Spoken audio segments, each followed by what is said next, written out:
where we are going to go to the Eastern Cape, and much concern being expressed about a number of schools in the Nelson Mandela Bay Municipality that have been sending learners home at 11 a.m. because there's no water. Now, the Education Department blames the local municipality, while the municipality blames it on the drought and says that schools are high water users and also waste water through leaks. So for more on this, we're joined by Eastern Cape Education Department Spokesperson Malibongwe Mntima, and we're also joined by Mr. Mntima, and this is for the municipality's perspective. Thanks so much, gentlemen, for joining us this morning for what is a very important subject. Good morning. Thank you very much. Morning to the viewers. Mr. Mntima, let me start with you. Can you confirm for us that indeed schools in the Nelson Mandela Bay Municipality have been closing at 11 a.m. because of a water shortage? Good morning, Sakina, and thanks again for having me. Yes, about 8 schools of our 362 schools have been closing earlier due to the fact that there is a water shortage in the municipality, and to ensure that we protect learners from health issues or infections, we had to make sure that at least we release them at least by 11 o'clock to ensure that at least the morning session is used for teaching and learning, and then after 11 or 12 we release them. So please correct me if I'm wrong, but if school starts at 8 o'clock, that means there'd be only 3 hours of school for these pupils before they are sent home. That's true. That's true. How long has this been going on for, Mr. Mntima? And is the department at all concerned about the loss of learning and teaching time? This has been happening for, it's less than 2 weeks. It has been happening, and we have been to ensure that we protect our learners and we save our schools. We are currently in talks with the municipality. We've also joined the JOC to ensure that we are part of the disaster team, so that when they are doing their allocation of water, they can consider us too. So these are the steps that we have taken. Remember, also we've got alternative measures. Some of the schools have got boreholes. Those that have got boreholes or tanks are still surviving thus far. So we as a temporary measure, we are talking to the municipality to ensure that in the meantime, learners can be provided and schools can be provided with the water so that schooling can happen. And what has been the response to that request? Because this means that a lot of time is being lost and not sure how you're going to make up for it. And also, what is the actual problem with these schools not having water? For starters, we are having the municipality is cooperating with us, and we're happy with what we're getting. Number one. Number two, some of our schools are connected directly into the main lines. For instance, when we build the school, we'll connect into bulk services of the locality. Therefore, it means that we'll depend on the municipality for water or the water board. Or the Department of Water Services, depending on what and who is providing water in that area. So let me just move over to Mr. Mniki just to find out from the municipality's perspective what has been going on and what has actually led to the lack of water in these schools. Can you confirm that these schools are without water because of, according to what we've seen, your department or the municipality is saying because of drought? Yes, I can confirm that some of the schools within the metro are affected, but just to put into context, the drought is affecting everyone, inclusive of schools, inclusive of businesses and the general public. There are areas within the metro that are severely affected, the areas that are fed by the Koha Dam distribution system. Koha Dam, the dam that we share with the Koha municipality and the farmers in that side of town. That dam is depleted severely, and now we have started to experience severe drought in the city. In actual fact, the drought has been happening for the past 6 years, if I'm correct. and we've been trying so hard to use different measures, augmentation measures.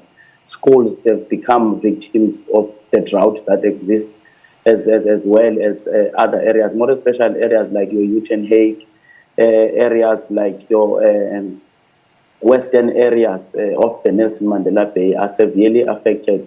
For now, it's still intermittent supply. We sometimes get water pushed into that area, and in some instances, for a day or two, there's no water. We try to provide alternative water supply. But if you allow, I must say we've got quite a number of partners that are cooperating and assisting us. One of those has been mentioned by Mr. Mntima. We've been assisted by the Gift of the Givers. They've drilled a number of boreholes in schools within the metro. And we are also working with another NGO called World Vision that is also assisting to provide alternative water, inclusive of our own means. And the Nelson Mandela Business Chamber as well has came out to assist us because we do not have enough manpower to fix all the leaks, including the leaks that are at schools. You must also remember that the schools depend, school maintenance depend on public works specifically. But the partnerships that we create have led to business chamber, the businesses that are members of the business chamber, adopting a number of schools across the metro and committing to fix the leaks. You've said it correctly that schools were identified as areas where a lot of water is wasted. But business chambers came, Nelson Mandela Bay Business Chambers came on board to assist. We are working with them to fix leaks in schools across the metro. Because in as much as there's drought, it's important and very critical not to have any water wastage. Any drop now counts for Nelson Mandela Metro. We are currently below 13% the combined dam levels of the metro. And you must remember, in that 13%, 5% of that 13% we cannot use. And we were in the joint operations meeting yesterday with the South African Weather Services being part of the joint operations committee meeting on drought. They were telling us that we are approaching a drought, a dry season as Nelson Mandela Metro. We won't be seeing any significant rain anytime soon up until August. And that is very scary. It actually means the reality of Nelson Mandela Bay, some of the areas not having water is real. So that is why we've got plans already to try and mitigate the effects. We're working with education as well as Mr. Mntima has put it correctly, through the Joint Operations Committee to see alternatives, to identify schools that do not have boreholes, identify schools that do not have water harvesting tanks, and also to see if we cannot provide temporary measures to those schools. But we've made progress in that area. We want to thank also Business Chamber, Gift of the Givers, World Vision as well. They've assisted a lot. It needs all hands on deck now to look back and say so-and-so is blaming so-and-so. It won't help. The reality is that we do not have water. 13% is a disaster to us. And in that 13%, 5% cannot be used. We are looking at a situation where by the end of June or July, if we continue like this and there's no rain, some of the areas in Nelson Mandela Metro will not have water at all. So we are facing that crisis, and alarm bells have been rung already within the Joint Operations Committee. We are consulting the Department of Water Affairs and other spheres of government so that we can put all hands on deck. So in your consultation with the Department of Education in the Eastern Cape, Mr. Mniki, how many schools are affected? How many have been identified? And what are the contingency measures in place to actually service those schools with water? I wouldn't say that is for me to confirm how many now. I don't have that number in my mind now. Mr. Mntima did mention it briefly when he was talking to you. But what I can say is the contingency plans that we have in place. One of the plans that have been done is this partnership that we have established with the Gift of the Givers And then another partnership with World Vision, and also we're fixing leaks with a business chamber. We are providing water tankers to those schools that do not have the alternatives that I've already mentioned. So are you providing the water tankers to all the schools that don't have water at the moment? Pardon? Can you come Are again? you providing water tankers to all the schools that don't have water at the moment? The schools that do not have water at all, and the schools that are not covered in these alternatives that I've mentioned, we're working between us and the education so that we dispatch water tankers as and when they are needed in those schools. So, Ms. Mntima, if I can come back to you, if the municipality is then dispatching these water tankers to provide schools that don't have water with water, is that not sufficient? Why then are the schools still dismissing learners at 11 a.m.? Oh, remember when this thing started, some of the schools did not have water tanks. Then as a department, we had to procure them and we provided them with.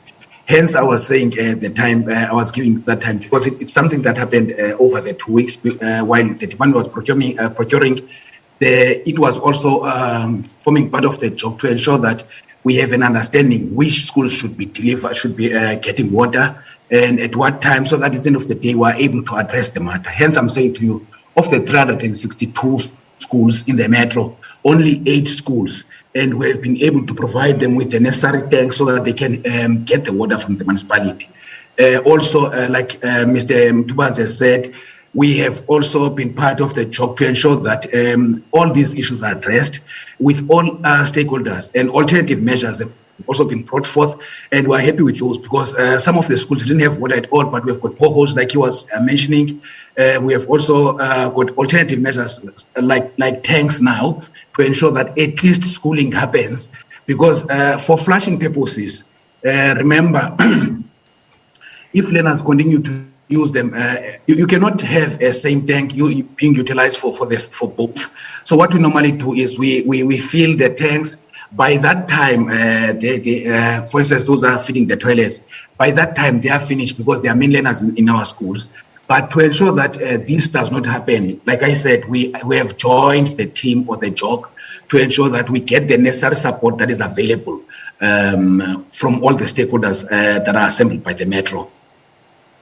So, Ms. Mntima, some school governing bodies are also concerned, saying that it's affecting the school feeding programs as well, because they are unable to prepare food for learners. And we know for some of these learners, this might be the only meal that they have for the day. And when the learners leave early, they fear that the food will rot. What are your comments on this? Because, again, money going to waste here. No, that has been sorted. Like I said, initially, when schools did not have tanks, remember, schools had to report that we do not have tanks and we were not having the water. And the department, we chipped in through ensuring that we procure water tanks for them. And as soon as that happened, all those were addressed. Those happened when the whole issue started. But for now, we're happy to say that they have been addressed. All the schools are cooking now because the municipality has roped us in the job to ensure that we benefit from what they have. So as we speak right now, you're saying to me that every single school in the Nelson Mandela Bay Metro has water provision and therefore no learners will be sent home early? As of this week, yes. We are not going to see any learners going home early because we have started addressing this. Remember, some of the schools have got water tanks, some of them have got boreholes. So those that did not have any, we have provided them with such. So we are happy and we are not expecting any outcry because schools should be functioning after Easter weekend. Schools should be functioning well without any hassles because we have addressed this, working, of course, with the municipality. And just a final one, Mr. Mniki, from the municipality side. Of course, the drought is something that nobody has any control over. However, you spoke about the sinking of boreholes at schools that may need them. Just in terms of your plans going forward, where are some of the schools located that you will be sinking boreholes at? And I'm not talking about Gift of the Givers or the other NGO that you mentioned. World Vision, I think it was, you said, correct me if I'm wrong. I'm not talking about what civil society is doing. I'm talking about the actual municipality. How many boreholes have you actually sunk at schools in this period? You must remember, Sakina, that in situations like this, for instance, us as the municipality specifically, let me just give you a direct answer on this one. We do not have a borehole that we have sunk in a school. We have boreholes that we have sunk in a number of areas across the metro. We've got one of the biggest in an area called Kuchakop that will be giving us 30 kiloliters of water per day that we are finishing. I think the target of finishing that big borehole is by September, if I'm correct. It will add that amount of water into the grid. That actually means to us that the more boreholes we drill, and sustainably so, we must also remember, if you drill boreholes, it must be a sustainable and an environmental friendly exercise. So we drill boreholes in a number of areas after the research was done, and then in total, those boreholes will add to the water supply of the metro across the board. Because it's not a single out exercise of saying schools specifically. If schools are in the area that is affected, then the schools end up not having water. So the boreholes that we drill across the metro will add to the amount of water that we'll get, and it will mitigate the effects, and schools will benefit automatically. So as the municipality, we do not have boreholes that we drill at schools specifically. We do quite a big borehole drilling exercises in other areas where we have identified quite a large amount of water underground, so that we get the maximum input into our water distribution system that will end up in totality making a difference. Well, we'll leave it there for today. Thank you so much, spokesperson for the Nelson Mandela Bay Metro, Mr. Malibongwe Mntima, and we also had from the Eastern Cape Department of Education. We also had a spokesperson there for us, Mr. Mntima. So we'll leave that there. As you heard from Mr. Mntima, no children are supposed to be going home early as of this week in the Nelson Mandela Bay Metro because of a lack of water in the schools. So you are our eyes and ears. You let us know about this if that is in fact the case. But there you heard it from both the Nelson Mandela Bay Metro and of course the Eastern Cape Department of Education. Just